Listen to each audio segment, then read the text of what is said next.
कोथिंबीर घरी आहे, पण नेहमीची चटणी करून कंटाळा आलाय. मग आज बनवूया खुसखुशीत आणि खमंग कोथिंबीर वडी. सर्वप्रथम कोथिंबीर स्वच्छ धुवून बारीक चिरून घ्या. आता एका मोठ्या भांड्यात कोथिंबीर, बेसन, तांदळाचं पीठ, हिरवी मिरची, आलं लसूण पेस्ट, हळद, लाल तिखट, तीळ, ओवा आणि चवीनुसार मीठ घाला. आवश्यकतेनुसार थोडंसं पाणी घालून घट्ट मिश्रण तयार करा. आता या मिश्रणाचे रोल तयार करून वाफेवर 15 ते 20 मिनिटे शिजवून घ्या.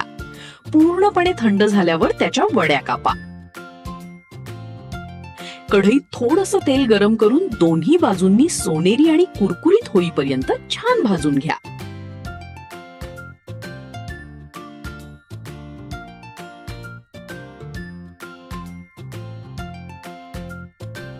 अशा झटपट, घरगुती आणि टिफिनसाठी खास मराठी रेसिपीसाठी फॉलो करा तव्यावरचा स्वाद.